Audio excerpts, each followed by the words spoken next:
வணக்கம் பிள்ளைகளே, நாங்கள் கழிவு தொகுதி தொடர்பாக படித்து கொண்டிருக்கின்றோம். மனிதன் கழிவு தொகுதியின் பாருங்கோ, கழிவு தொகுதியில் பிரதானமான அங்கம் எங்களோட உடலில் பிரதான நைட்ரசன் கழிவுப் பொருள் யூரியா என்று படித்த நாங்கள் இந்த யூரியாவை அகற்றுகின்ற கழிவங்கம் சிறுநீரகம் என்று படித்த நாங்கள் இந்த சிறுநீரகத்தோட தொடர்பான தொகுதி சிறுநீரக தொகுதி ஒன்று படிக்கிறோம். அப்போ இந்த சிறுநீரக தொகுதியில் பாருங்க, ஒரு சோடி சிறுநீரகங்கள் இருக்குது, ஒரு சோடி சிறுநீர்கான்கள் இருக்குது, இங்கே சிறுநீர் பை இருக்குது, இதில் ஒரு இறுக்கி, அதை தொடர்ந்து ஒரு சிறுநீர் வழி இருக்குது. இவ்வளவும் இந்த மனிதன் சிறுநீரக தொகுதியை ஆக்குகின்ற பகுதிகள் என்று போன வகுப்பில் படிச்சிருக்கிறோம். இப்போ நாங்கள் என்ன செய்ய போகிறோம் என்று சொன்னால், இந்த சிறுநீரகத்தின் கட்டமைப்பு தொழிற்பாட்டு அலகு ஒவ்வொரு சிறுநீரகத்துக்குள்ளேயும் மில்லியன் கணக்கான சிறுநீரகங்கள் இருக்குன்னு படிக்கிறோம். ஒவ்வொரு சிறுநீரகத்துக்குள்ளேயும் மில்லியன் கணக்கான கட்டமைப்பு தொழிற்பாட்டு அலகுகளாகிய சிறுநீரகத்திகள் இருக்குன்னு படிச்சு நாங்கள். சிறுநீரகம் ஒரு சோடி சிறுநீரகங்கள் இருக்கு, இதுக்குள்ள ஏராளமான என்ன கட்டமைப்பு தொழிற்பாட்டு அலகுகள் இருக்கு. அதை என்ன பேராலே அழைக்கிறோம்? சிறுநீரகத்தி என்று அழைக்கின்றோம்.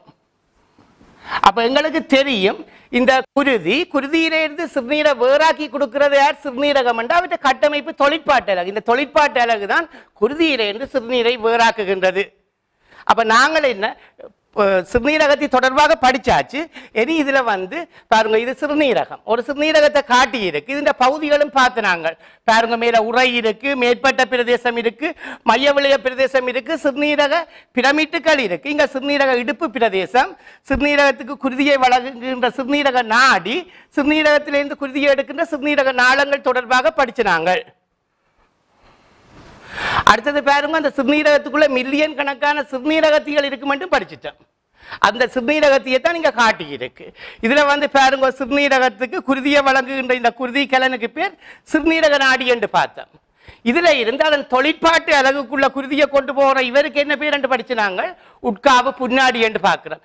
ஏராளமான மில்லியன் கணக்கான உட்காவு பாருங்க, உட்காவு புன்னாடிகள் உருவாகும். யாருக்கு? இந்த சிறுநீரகத்திக்குள்ள குருதியை கொண்டு போறதுக்காண்டி. அவை போய் என்ன செய்யுதுன்னு சொன்னால், இதுக்குள்ள இந்த சிறுநீரகத்திக்குள்ள உட்காவு புன்னாடி என்ன மைத்துளை குழாய் வலைப்பின்னல் ஒன்று இந்த ஓமனின் உரையின் இந்த குழி பகுதிக்குள்ள உருவாக்குது. அந்த மைத்துளை குழாய் உட்காவு புன்னாடியாலே ஆக்குகின்ற இந்த மைத்துளை குழாய் வலைப்பின்னலுக்கு நாங்கள் என்ன பேர் கொடுத்து வச்சிருக்கிறோம்? கலன்கோளம் என்று சொல்றோம். அதே மாதிரி அதுல இருந்து வெளிக்காவு புன்னாடி உருவாகி இந்த சிறுநீர் தாங்கு சிறு குழாயை சூழ மீண்டும் ஒரு வலைப்பின்னலை உருவாக்குகின்றது. அந்த வலைப்பின்னலை வாசாரைக்டான்னு சொல்றது அது எங்களுக்கு தேவையில்லை. ஆகவே உட்காவு புன்னாடியால உருவாகின்ற அந்த வலைப்பின்னல் கலன்கோளம் என்றும், வெளிக்காவு புன்னாடியால உருவாகின்ற இந்த வலைப்பின்னலுக்கு பேர் என்னன்னு சொல்றோம்? அது வெளிக்காவு புன்னாடியால் சிறுநீர் தாங்கு சிறுகுழாயில உருவாக்கப்படுகிறது. வாசாரைக்ட் அதை பற்றி தேவையில்லை. இப்ப இந்த சிறுநீரகத்தில இருந்து என்ன செய்யணும்? சிறுநீரை நாங்கள் வேறாக்கி எடுக்க வேணும். சிறுநீரகத்திலிருந்து சிறுநீரை வேறாக்கி எடுப்போம். அது தொடர்பாகத்தான் நாங்கள் இப்ப பார்க்க போகின்றோம். அப்ப சிறுநீரக தொகுதி தொடர்பாக சிறுநீரகம் ஒரு சோடி சிறுநீரகங்கள் பாருங்க. அதுல சிறுநீரகம் தான் நைட்ரசன் கழிவு அங்கம். நைட்ரசன் கழிவு அகற்றுகின்ற பிரதானமான அங்கம். அதுக்கு கட்டமைப்பு தொழிற்பாட்டு அலகு சிறுநீரகத்திலிருந்து சிறுநீரானது உற்பத்தி செய்யப்படுகின்றது. குருதியிலிருந்து சிறுநீரை வேறாக்கி எடுக்கின்றது என்று பார்த்திருக்கிறோம். இப்ப பாருங்க, சிறுநீர் ஆக்க படிமுறைகள். சிறுநீராக்க படிமுறைகள் 3 பிரதான படிகள்ல நடைபெறுகின்றது. ஒன்று உயர் வடிகட்டல் என்று பார்க்கிறோம். ஒன்று உயர் வடிகட்டல் அல்லது அதீத வடிகட்டல் என்று சொல்றது. உயர் வடிகட்டல் எங்க புத்தகத்தில் பாவிச்சிருக்கு, அல்ட்ரா ஃபில்ட்ரேஷன் என்ற வேர்டால பாவிக்கிறோம். இரண்டாவது தேர்வுக்குரிய முறையில் அகத்துறிஞ்சல்.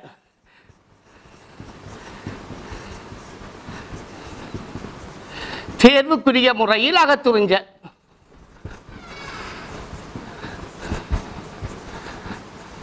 மூன்றாவது படிமுறை என்ன? சிறுநீராக்க படிமுறை. இந்த மூன்றாவது படிமுறை சுரத்தல். இந்த 3 படிமுறைகளின் ஊடாக குருதியில இருந்து நாங்கள் என்ன செய்யலாம்? சிறுநீரை வேறாக்கி எடுக்கக்கூடியதாக இருக்கும். ஆரம்ப சிறுநீராக்க படிமுறைகள் ஒன்று உயர் வடிகட்டல், அல்ட்ரா ஃபில்ட்ரேஷன் என்று சொல்லுவோம். தேர்வுக்குரிய முறையில் அகத்துறிஞ்சல் செலக்டிவ் அப்சார்ப்ஷன் என்று சொல்லுவோம், ரீஅப்சார்ப்ஷன். சுரத்தல் செக்ரீஷன் என்று சொல்றது. இங்க பாருங்க, முதலாவது உயர் வடிகட்டல் அல்ட்ரா ஃபில்ட்ரேஷன் என்று சொல்லுவோம். உயர் வடிகட்டல் என்று சொன்னா என்ன எங்களுக்கு தெரியும். இப்ப வந்து இதுதான் என்ன கலன்கோளம் என்று போமனின் உரை என்று சொல்லுவோம். போமனின் உரை, இந்த போமனின் உரைக்குள்ள பாருங்க சிறுநீரக நாடி என்று சொல்லுவோம். இது சிறுநீரக நாடி, சிறுநீரகத்துக்கு குருதியை கொண்டு வந்து கொடுக்கிறார். குருதியை கொண்டு வரைக்குள்ள அவற்றை தொழிற்பாட்டு அளவுக்குள்ள குருதியை கொண்டு போறார். இப்படி ஏராளமான உட்காவு புண்ணாடிகள், இவருக்கு பேர் சிறுநீரக நாடியிலிருந்து உட்காவு புண்ணாடிகள் உருவாகும். இந்த உட்காவு புண்ணாடிகள் என்ன செய்யும் என்று சொன்னா இதுக்குள்ள வந்து மைத்துளை குழாய் வலைப்பின்னலை உருவாக்கும். ஆகவே உட்காவு புண்ணாடியால உருவாகின்ற இந்த மைத்துளை குழாய் வலைப்பின்னலுக்கு பேர் தான் என்ன கலன்கோளம். அதுல இருந்து பிறகு அந்த வலைப்பின்னலை உருவாக்கி போட்டு இது வெளிக்காவு புண்ணாடியாக வெளியேறுகின்றது. வெளிக்காவு புண்ணாடியாக வெளியேறுகின்றது. வெளியேறி என்ன சொன்னாங்க, அங்கால சிறுநீர் தாங்கு குழாயை சூழ இவர் ஒரு வலைப்பின்னலை உருவாக்குவார். அதை பற்றி நாங்கள் பிறகு பார்ப்போம். ஆகவே உட்காவு புண்ணாடி குருதியை உள்ளுக்குள்ள கொண்டு வருகிறது. அப்ப குருதியை கொண்டு வருகிறது. இவற்றை டயமீட்டர் விட்டம் தொடர்பாக பாருங்க. இந்த உட்காவு புண்ணாடி இந்த விட்டம் பெருசா இருக்கும். ஆரோடைய ஒப்புடைக்குள்ளேண்டா வெளிக்காவு புண்ணாடியின் விட்டத்தோடைய ஒப்புடைக்க உட்காவு புண்ணாடியின் விட்டம் பெருசா இருக்கும். ஆகவே உங்களுக்கு தெரியும் அதிக அளவு குருதி வந்து குறைந்த அளவு குருதி தான் வெளியேற போகுது. ஆகவே இதுக்குள்ள குருதி என்ன செய்ய போகுதுண்டா ஒரு அமுக்கம் ஒன்று உருவாகுமே. குருதி தேங்க தேங்க தேங்க கணக்க குருதி வந்து கொஞ்சம் குருதி போகுதுண்டா இங்க வந்து அந்த குருதியாலே ஒரு அமுக்கம் ஒன்று உருவாகும். இந்த அமுக்கம் காரணமாக கலன்கோளம் குருதி மைத்துளை குழாயாலே ஆக்கப்பட்டது. அதே மாதிரி இந்த போமனின் உரையிலையும் வடித்தல் செயற்பாட்டுக்காண்டி சிறப்பான செதில் மேலடி ஸ்குயாமோஸ் எபிதீலியம் இருக்கு. ஆகவே இந்த குருதி மைத்துளை குழாய் வலைப்பின்னல்ல அதே மாதிரி பாருங்க இதுல இருக்கிற இந்த மேற்பரப்பு இவற்றில் இருக்கிற அந்த துவாரத்தினூடாக வடித்தல் செயற்பாடு குருதியானது என்ன செய்யப்படும், நெருக்கப்படும். என்ன செய்யப்படும், அமுக்கப்படுகின்றது. அமுக்கப்படைக்க இதுக்குள்ள இருக்கிற அந்த திரவம் அதுக்குள்ள இருக்கிற திரவம் குருதியானது வடிக்கப்படும். கலன்கோளத்திலே இருந்து வடிக்கப்படுகின்ற இந்த திரவத்துக்கு பேர் என்ன கொடுத்து வச்சிருக்கிறோம் என்று சொன்னா கலன்கோள வடிதிரவம். ஆகவே இதுக்குள்ள கலன்கோள வடிதிரவம் வந்து சேரும். திரவம் உள்ளுக்குள்ள வரும். அப்ப எங்களுக்கு தெரியும் என்ன சிறுநீரக நாடியிலே இந்த உட்காவு புண்ணாடி விட்டம் கூட அதிக அளவு குருதியை கொண்டு வரும். இது கொண்டு வந்து என்ன செய்ய இந்த உட்காவு புண்ணாடி குருதி மைத்துளை குழாய் வலைப்பின்னலாகிய கலன்கோளத்தை உருவாக்கி வெளிக்காவு புண்ணாடியாக வெளியேறும். அதிக அளவு குருதியை கொண்டு வந்து கொஞ்சம் குருதியை கொண்டு போனா இங்க ஒரு அமுக்கம் ஒன்று உருவாகிக்க அந்த அமுக்கம் காரணமாக குருதியானது வடிகட்டப்படுகின்றது. உயர் வடிகட்டல் உயர் வடிகட்டல் அல்ட்ரா ஃபில்ட்ரேஷன் என்று சொல்லுவோம். வடிஞ்சு கலன்கோளத்திலிருந்து வந்த அந்த திரவத்துக்கு பேர் கலன்கோள வடிதிரவம் என்று சொல்றோம். கலன்கோள வடிதிரவம் இதுதான் சிறுநீராக்க செயல்முறையின் முதலாவது படிமுறை. அப்ப உங்களுக்கு தெரிய வேணும் குருதி தானே வடிக்கப்படுகிறது. அப்ப குருதி வடிக்கப்படுறபடியால் இந்த கலன்கோளம் வந்து குருதி தான் வடிக்கப்படுகிறது. அப்ப குருதியிலிருந்து வடிக்கப்படுறபடி அந்த திரவம் ஆற போல இருக்குமெண்டா குருதி திரவ விளையத்தை போல இருக்கும் என்று சொல்லப்படுகிறது. குருதி திரவ விளையம் குருதி திரவ விளையம் என்று சொல்லுவோம்.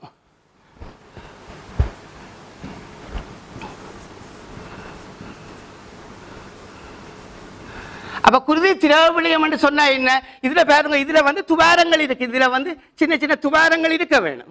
சின்ன சின்ன துவாரங்கள் இதுல சின்ன சின்ன என்ன வடியில இருக்கிற சின்ன சின்ன துவாரங்கள் மாதிரி வடிக்கப்படுகிறது. வடிக்கப்படுகிறது அந்த சின்ன துவாரத்துக்குள்ளால போகக்கூடிய ஆட்கள் போவினா. அப்ப ஆரிக்க வடிக்கப்படும் என்று சொன்னால் குருதி திரவ விளைய பகுதி தான் வடிக்கப்படும். குருதி கலங்கள் வடிக்கப்படாது. குருதி கலங்கள் வடிக்கப்படாது. இங்கே ஆர்பிசி ஆகிய குருதி கலம், WBC ஆகிய குருதி கலம், குருதி சிறுதட்டுக்கள் வடிக்கப்படாது. குருதி சிறுதட்டுக்கள் இங்க இருக்கும், இங்க வடிக்கப்படா. குருதி திரவ விளையத்துல பாருங்க அங்கால கலன்கோள வடி திரவம் குருதி திரவ விளையத்தை போல இருக்கும். இதை கொண்டிருக்காது. ஆரை கொண்டிருக்காது? ஆர்பிசி WBC குருதி சிறுதட்டுக்கள். செங்குருதி கலங்கள் வெண்குருதி கலங்கள் குருதி சிறுதட்டுக்களை கொண்டிருக்காது.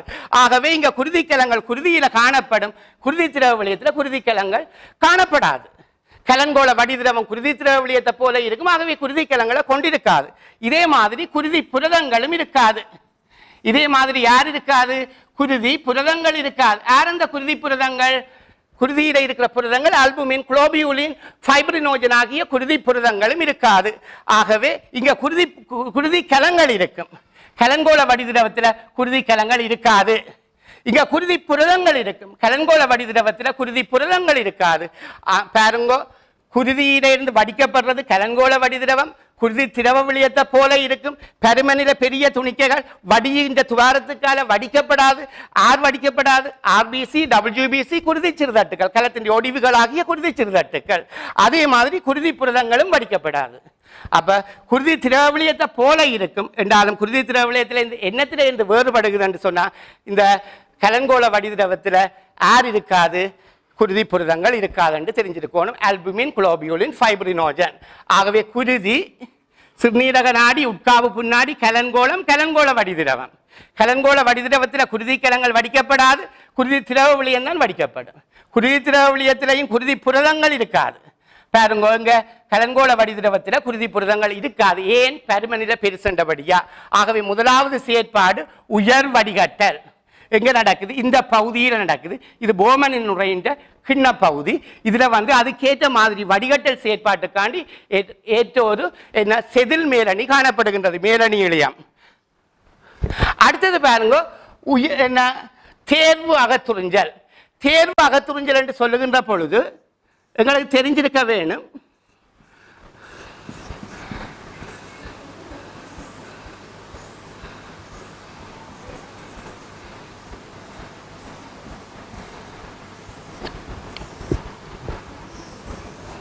படம் முன்னுக்கு சிறுநீரகத்தின் படம் இருக்கு, பார்த்துக்கொள்ளுங்க. நான் இப்ப விளக்கத்துக்காண்டி கீறேன். இதுதான் சிறுநீரகத்தின் பாருங்க. போமனின் உரை, அண்மையில் மடிந்த சிறுகுழாய், எல்லையின் இறங்கு தடம், எல்லையின் தடம், ஏறு தடம், இவ்வளத்தையும் எல்லையின் தடம் என்று தான் சொல்லுவோம். சேமை மடிந்த சிறுகுழாய், இவ்வளவு தான் சிறுநீரகத்தின் பகுதிகள். இப்ப என்ன, கலங்கோள வடிதிரவம் இதுக்குள்ளால வருகுது. இந்த வெளிக்காவு புன்னாடி இதை சுத்தி என்ன குருதிமை துளை குழாய் வலைப்பின்னலை உருவாக்கி இருக்குன்னு படிச்சுனாங்க. வலைப்பின்னலை உருவாக்கி புன்னாளங்களாகி சிறுநீரக நாளமாக வெளியேறும். என்ன, இதயத்துக்கு குருதியை எடுத்துக்கொண்டு போகும். பிற்பெரு நாளத்துக்குள்ள இதயத்துக்குள்ள போகும். குருதி சிற்றோட்ட தொகுதியிலே அதை படிக்கலாம். சரியல்லோ? ஆகவே இங்க பாருங்க, கலங்கோள வடிதிரவம் என்ன நடக்கும்னா, இந்த குழாயுருவான அமைப்புக்குள்ளால, எந்த குழாயுருவான அமைப்புக்கால, கலங்கோள வடிதிரவமானது இந்த குழாயுருவான அமைப்புக்குள்ளால என்ன செய்ய போகுது? பாய போகுது. அப்படி பயணிக்கின்ற சந்தர்ப்பத்தில் கலங்கோள வடிதிரவம் இந்த சிறுநீராக பொறிமுறையில் இரண்டாவது படிமுறை நடக்கும்.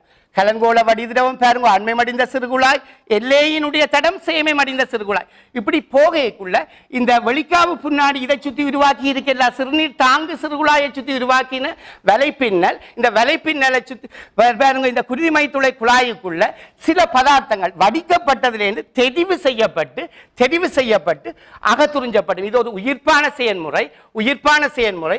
ஆகவே என்ன நடக்கும்? கலங்கோள வடிதிரவத்திலிருந்து சில பதார்த்தங்கள் உறிஞ்சப்பட்டு இந்த குருதி குழாய்க்குள்ள போகும்.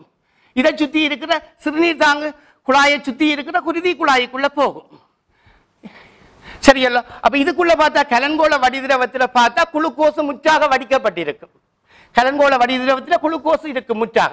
நீர் வடிக்கப்படும், குளுக்கோஸ் வடிக்கப்படும், அமினோ அமிலங்கள் வடிக்கப்படும், விட்டமின்கள் வடிக்கப்படும், கனியுப்பயங்கள், யூரியா, யூரிக் அமிலம், சில மருந்துகள் எல்லாம் வடிக்கப்பட்டு அந்த கலங்கோள வடிதிரவம் இதுக்குள்ளால பயணிக்கின்ற சந்தர்ப்பத்தில் சில பதார்த்தங்கள் தேர்வுக்குரிய முறையில் என்ன செய்யப்படும்? மீள அகத்துறிஞ்சப்படும். இந்த சிறுநீர் தாங்கு சிறுகுழாயில இருக்கிற அந்த பகுதியிலிருந்து, வடிதிரவத்தில இருந்து இந்த குருதிமை துளை குழாய்க்குள்ள சேரும். அப்படி வடிக்கைக்குள்ள கலங்கோள வடிதிரவத்திலிருந்து 90% நீரும் என்ன செய்யப்படும்? 90% நீர் அப்படியே மீள அகத்துறிஞ்சப்படும். குளுக்கோஸ் முற்றாக அகத்துறிஞ்சப்படும்.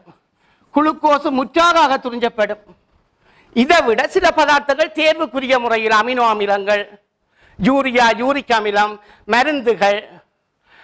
மருந்துகள் தேர்வுக்குரிய முறையிலும் குறிப்பிட்ட சொற்ப அளவில் அகத்துறிஞ்சப்படுகின்ற, தேவைக்கேற்ற மாதிரி அகத்துறிஞ்சப்படுகின்ற பதார்த்தங்கள் இருக்க.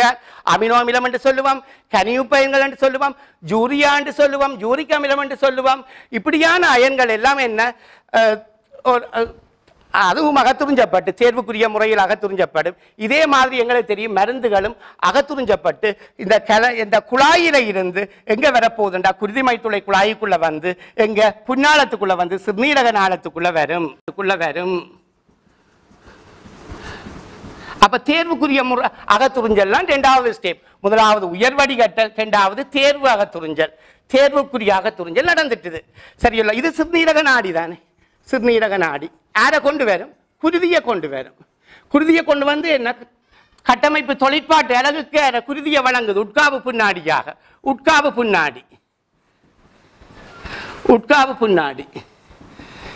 புண்ணாடி ஆக்கின குருதி மைத்துளைக்குள்ள வேலை பின்னல் இதுதானே. அவருக்கு என்ன பேர் என்று படிச்சாங்க? கலன்கோளம்.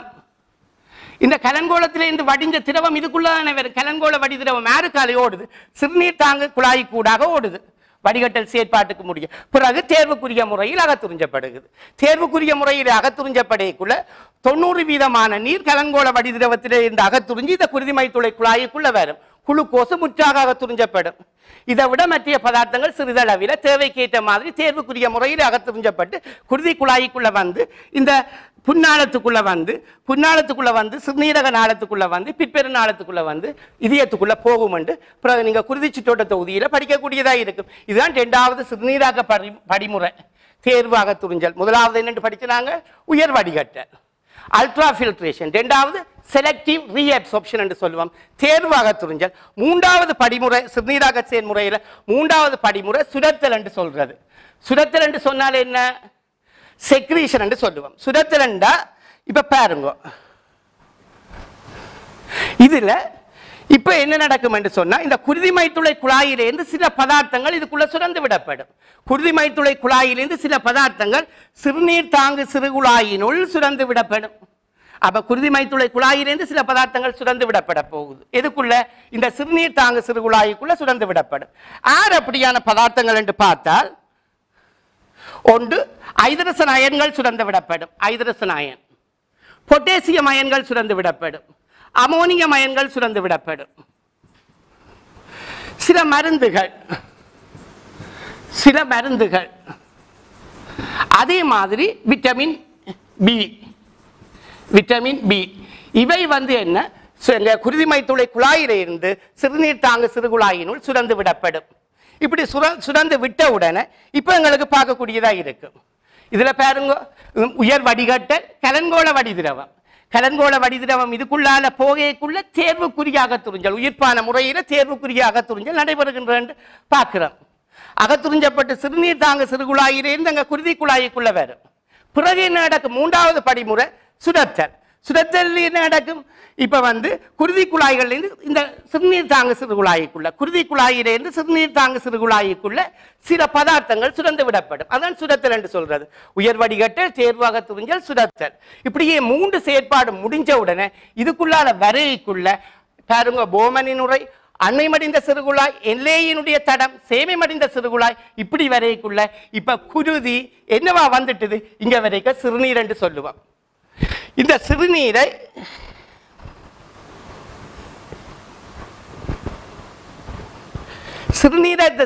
சேர்க்கிறதுக்காண்டி இந்த சேமை மடிந்த சிறுகுழாய் கொண்டு வந்து இந்த சேர்க்குங்கானுக்குள்ள கொண்டு வந்து விடும். பாருங்க, சேமை மடிந்த சிறுகுழாய்கள் சேர்க்குங்கானுக்குள்ள கொண்டு வந்து விடும். சேர்க்குங்கான்கள் என்ன செய்யும்? அந்த சிறுநீரை கொண்டு வந்து சேர்க்குங்கான்கள் இந்த பிரதேசத்துக்குள்ள சிறுநீரகத்தின் இந்த பிரதேசத்துக்குள்ள கொண்டு வந்து விடும். இந்த பிரதேசத்துக்கு என்ன பேர் என்று சொல்லுவோம்? சிறுநீரக இடுப்பு என்று சொல்லுவோம். சிறுநீரக இடுப்பு. இப்ப சிறுநீரக இடுப்புக்குள்ள கொண்டு வந்து சிறுநீரை கொண்டு வந்து விட்டாச்சு. இப்ப இதுக்குள்ள இருந்து சிறுநீரக இடுப்புக்குள்ள இருந்து உருவாகிற இந்த குழாய்க்கு பேர் சிறுநீர் குழாய் அல்லது சிறுநீர் கான். சிறுநீர் கான் அல்லது சிறுநீர் குழாய் என்று சொல்லுவோம். இந்த சிறுநீர் கான் என்ன செய்ய போகுது? இந்த சிறுநீரை கொண்டு வந்து அப்படியே கொண்டு வந்து எங்க விடும்? சிறுநீர் பையுக்குள்ள விடும். அப்ப சிறுநீர் பையுக்குள்ள சிறுநீர் சேர சேர சேர சேர சேர இது என்ன செய்யும்டா? பெருசாகி கொண்டு வரும். அதுக்கேற்ற மாதிரி நிலையை மாற்றக்கூடிய ஒரு மேலணி இழையம், நிலை மாறுகின்ற மேலணி இந்த சிறுநீர் பையில இருக்கு. ஒரு சந்தர்ப்பத்தில் பாருங்க, இது அதே நேரத்தில் இங்க ஒரு இறுக்கியும் இருக்கு. இறுக்கி ஸ்பிங்டர் என்று சொல்றது. இந்த இறுக்கி வந்து என்ன நடக்கும்? தளர்ந்தால் தான் என்ன நடக்கும்னா சிறுநீர் வந்து இந்த சிறுநீர் வழியினூடாக வெளியேற்றப்படும். இந்த சிறுநீர் வழியினூடாக வெளியேற்றப்படும். ஆகவே எமது பிரதானமான கழிவு தொகுதி, எமது பிரதானமானது சிறுநீர். பாருங்க, சிறுநீரகம் காணப்படுகிறபடியே இந்த கழிவுக்கு பேர் சிறுநீரக தொகுதி என்று சொல்லுவோம். இதுல இருக்கிற பிரதான அங்கம் இது சிறுநீரகம். ஒரு சோடி சிறுநீரகங்கள் இருக்கு. அந்த சிறுநீரகத்துக்குள்ள வந்து குருதியை கொண்டு வந்து கொடுக்கிறவர் இவர் சிறுநீரக நாடி. இவர் வந்து என்ன நடக்கும்? சிறுநீரக நாடி. இங்கால இருக்கிறவருக்கும் குருதியை கொண்டு போவார், இங்கால இருக்கிறவருக்கும் குருதியை கொண்டே கொடுப்பார். வலது இடது சிறுநீரக நாடிகள் என்று சொல்லுவோம். அதே மாதிரி சிறுநீரகத்தில் இந்த குருதியை எடுக்கிறவர் வலது இடது சிறுநீரக நாளங்கள் என்று சொல்லுவோம். அப்ப இந்த குருதி அப்படியே இதுக்குள்ள வந்து பாருங்க எடுக்கப்பட்டு சிறுநீரக நாளத்தின் மூலமாக என்ன பிற்பெரு நாளத்துக்குள்ள இந்த பிற்பெரு நாளத்துக்குள்ள வந்து இதயத்துக்குள்ள போய் சேரும். வலது இடது சிறுநீரக நாளங்களுக்குள்ளால இந்த பிற்பெரு நாளத்துக்குள்ள வந்து எங்க போகுதுண்டா இதயத்துக்குள்ள போகும். அது இது என்ன தொகுதி பெருநாடி சிறுநீரக நாடியாக தொகுதி பெருநாடி சிறுநீரக நாடியாக என்ன சிறுநீரக நாடியாக குருதியை கொடுக்குது. குருதியை கொடுக்க அந்த குருதியில இருந்து சிறுநீரை வேறாக்கி எடுக்குது. அதை வேறாக்கி எடுக்கிறதுக்காண்டி அதுக்குள்ள காணப்படுகின்ற கட்டமைப்பு சிறுநீரகத்திகள் என்று சொல்லுவோம். சிறுநீரகத்திகள் சிறுநீரை வேறாக்கி எடுத்து இந்த சிறுநீரக இடுப்பு பிரதேசத்துக்குள்ள சிறுநீர் வந்து சேரைக்குள்ள அந்த சிறுநீரை காவி கொண்டு போறதுக்காண்டி யார் இருக்குதுன்றா சிறுநீர் கான்கள் இருக்கு, யுரேட்டஸ் என்று சொல்றது. அதே நேரத்தில் அந்த சிறுநீர் இங்க வந்து சேரும். சேர சேர சேர ஒரு சந்தர்ப்பத்தில் இந்த இறுக்கி தசை வந்து தளரைக்குள்ள அது கூட சிறுநீர் வெளியேற்றம் நடக்கும். எமது பிரதான நைட்ரசன் கழிவுப் பொருளாகிய யூரியா CO NH2 twice இந்த யூரியா வந்து அதனோட அங்க பாருங்க நைட்ரசன் இருக்கு N. அப்ப CO NH2 twice யூரியா வந்து சிறுநீரோட சேர்ந்து சிறுநீர் கழிக்கைக்குள்ள வெளியேறுது. இந்த யூரியா எங்க உருவாகுதுன்னு பார்த்துனாங்க புரத அனுசேபத்தின் போது ஈரலில் உருவாகி சிறுநீரகத்தை வந்தடைந்து எங்க அப்படியே வந்து சிறுநீருடன் சேர்ந்து வெளியேறுகின்றது. அது குருதிச்சுட்டோட தொகுதியில படிச்சிருக்கிறீர்கள். இது வந்து ஈரல்ல உருவாகின்ற யூரியா.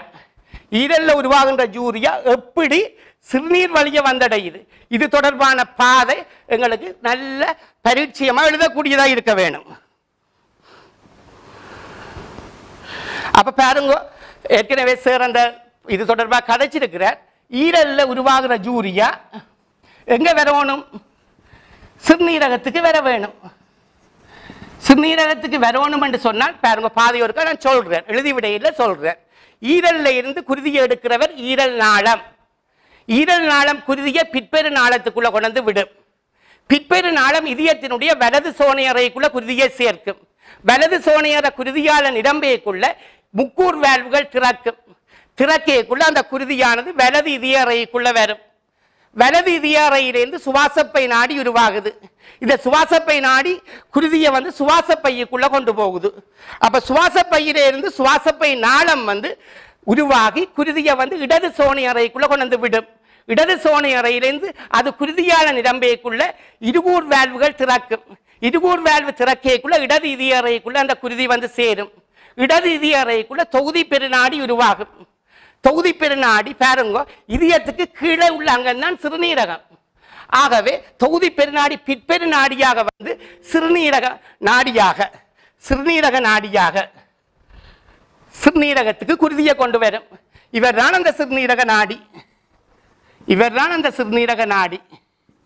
இந்த சிறுநீரக நாடியிலிருந்து சிறுநீரகத்தின தொழிற்பாட்டு அலகு சிறுநீரகத்தி தொழிற்பாட்டு அலகுக்காண்டி உட்காவு புண்ணாடி குருதியை கொண்டு போகுது. அப்ப உட்காவு புண்ணாடிக்குள்ளால போற குருதி கலன்கோளத்தை உருவாக்குது. உட்காவு புண்ணாடி இந்த குருதிமை துளை குழாய் கலன்கோளத்தை உருவாக்குது. கலன்கோளத்தில் இருக்கிற குருதி வந்து இந்த பாருங்க இந்த போமனின் உரையின் இந்த பகுதிக்குள்ள வடிக்கப்படுகின்றது. ஆகவே அது போமனின் உரையிலிருந்து அது வந்து கலன்கோள வடிதிரவம் அண்மை மடிந்த சிறுகுழாயினூடாக எங்க வருகுது என்று சொன்னால் பாருங்க எல்லையின் தடத்துக்குள்ள வருகுது. எல்லையின் தடத்துக்குள்ள வந்தது சேமை மடிந்த சிறுகுழாய்க்குள்ள இந்த சேர்க்குங்கானுக்குள்ள வருகுது. இந்த சேர்க்குங்கான்கள் பாருங்க சேர்க்குங்கான்கள் கொண்டு அந்த சிறுநீரை கொண்டு எங்க விடுகுது இந்த சிறுநீரக இடுப்புக்குள்ள விடுகுது. அப்ப சிறுநீரக இடுப்புக்குள்ள விடுற அந்த சிறுநீர் வந்து இதுல இருந்து சிறுநீர் குழாய்கள் உருவாகுது. இந்த சிறுநீர் குழாய்களை சிறுநீர் கான்கள் என்று ஆங்கிலத்தில் யுரேட்டர் என்று சொல்றது.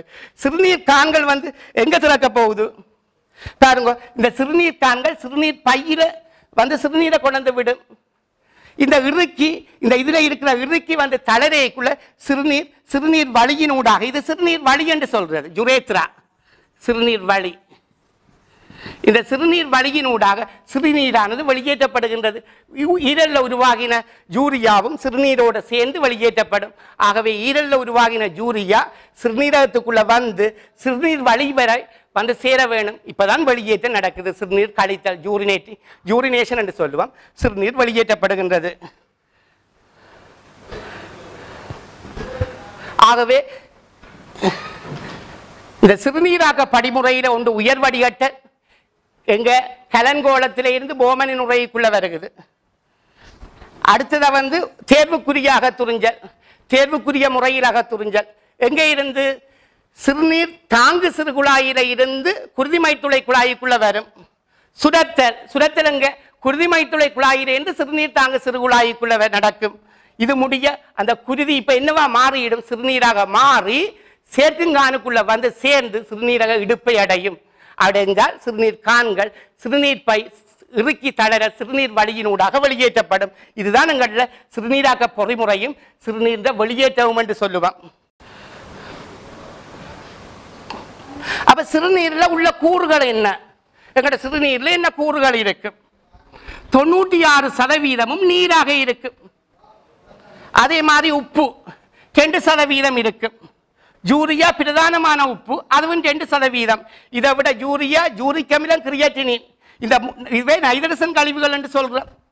இந்த யூரியா தான் பெருமளவு 2%, யூரிக் அமிலமும் கிரியேட்டினைனும் சொற்ப அளவு, ட்ரேஸ் அமௌண்ட் என்று இங்கிலீஷில் சொல்லலாம், சொற்ப அளவு. ஆகவே 96% நீர், உப்பு 2%, யூரியா 2%, யூரிக் அமிலம், கிரியேட்டினின் வந்து சொற்ப அளவு. இவ்வளவும் சேர்ந்ததுதான் சிறுநீரில் இருக்கிற கூறுகள், சிறுநீரை ஆக்குகின்ற கூறுகள் எங்களுக்கு தெரிய வேணும். அடுத்தது பாருங்க,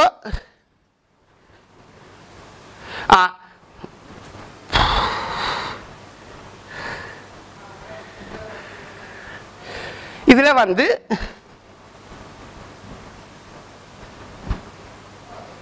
இதுல வந்து கலன்கோளத்திலிருந்து இந்த கலன்கோள வடி திரவம், கலன்கோளத்திலிருந்து போமனின் உரைக்குள்ள வர கலன்கோள வடி திரவம் ஒரு சுகதேகி ஒரு ஆள்ல ஒரு நிமிடத்துக்கு எவ்வளவு சொன்னால் 120 சென்டிமீட்டர் கியூப் என்றா, ஒரு சென்டிமீட்டர் கியூப் வந்து ஒரு மில்லிமீட்டர் என்று தெரியும் தானே. ஆகவே 120 மில்லி லிட்டர் வடிக்கப்படும். அப்படி உயர் வடிகட்டலுக்கு உள்ளாகி அது என்ன நடக்குது, இப்படியே வரைக்குள்ள இந்த வரைக்குள்ள அந்த வடிகட்டப்பட்ட திரவம் இருக்குத்தானே, வடிகட்டப்பட்ட திரவத்தில் 95% மீளாக துறிஞ்சப்படும். ஆகவே 5% தான் என்ன சிறுநீராக வெளியேறும். இப்ப ஒரு நிமிடத்துக்கு கதைக்கிறோம், சரியல்ல? அப்ப 120 சென்டிமீட்டர் 120 மில்லி லிட்டர், ஒரு சென்டிமீட்டர் ஒரு மில்லி லிட்டருக்கு சமன். 120 மில்லி லிட்டர் வடிகட்டப்பட்டால் அதில் 95% மீளாக துறிஞ்சப்படும். மிகுதி 5% தான் சிறுநீராக இருக்கும். மிகுதி 5% தான் சிறுநீராக இருக்கும் என்று தெரிய வேணும். இது ஒரு சுகதேகி ஒரு ஆள்ல. மற்றது ஒரு சுகதேகி ஒரு ஆள்ல குளுக்கோஸ் வடிக்கப்படும், அமினோ அமிலங்கள் வடிக்கப்படும். குளுக்கோஸ் வடிக்கப்பட்டு சிறுநீர் தாங்கு சிறுகுழாயினூடாக ஓடுகின்ற போது அந்த குளுக்கோஸ் முற்றாக மீளாக துறிஞ்சப்படும். முற்றாக அகத்துறிஞ்சப்பட்டு குருதி குழாய்க்குள்ள வந்து இந்த நாளத்துக்குள்ள வந்து சிறுநீரக நாளத்துக்கு வந்து இதயத்துக்குள்ள போகும். முற்றாக அகத்துறிஞ்சப்படும். ஆனால் நீரிழிவு நோயாளி டயபெட்டிக் பேஷண்ட்ல என்ன நடக்கும்டா, ஒரு பகுதி குளுக்கோஸ் அகத்துறிஞ்ச முடியாமல் போகும். அப்ப முடியாமல் போனால் இதுக்கால வெளியேறுகின்ற இதுக்குள்ள வந்து யாரும் இருக்க போறாருண்டா, குளுக்கோஸும் இருக்க போறார். அப்ப அப்படியான ஒரு நோயாளி சிறுநீர் கழிச்சிட்டு வரைக்கும் அந்த இடத்துல வந்து உங்களுக்கு தெரியும் அங்க குளுக்கோஸ் வெளியேறபடியா எறும்புகள் வந்து மொய்க்கிறத நான் அவதானிக்கக்கூடியதாக இருக்கும். அப்ப தெரிஞ்சிருக்க வேணும், நீரிழிவு நோயாளிகள் ஒரு பகுதி குளுக்கோஸ் சிறுநீரோடு சேர்ந்து வெளியேற்றப்படும். அதுல குளுக்கோஸ் இருக்குன்னு சோதிச்சு பார்க்கலாம். என்னண்டு 10ஆம் ஆண்டுல குளுக்கோஸுக்குரிய சோதனை, பெனடிக்டினுடைய கரைசலை சிறுநீருக்குள்ள ஒரு 2 மில்லி லிட்டர் எடுத்து அதுக்குள்ள பெனடிக்டினுடைய கரைசலையும் 2 மில்லி லிட்டர் எடுத்து ஹீட் பண்ணினால், வெப்பப்படுத்தினால் என்ன, நீலம், பச்சை, மஞ்சள், செம்மஞ்சள், செங்கட்டி சிவப்புங்கிற வீழ்வடிவு வரும். அதுல குளுக்கோஸ் இருந்தால் நீரிழிவு நோயாளி. அதான் அவைக்கு செய்கிற அந்த சோதனை வீட்டில் செய்து பார்க்கக்கூடியதாக இருக்கும் நீரிழிவு நோயாளிகள். ஓகே,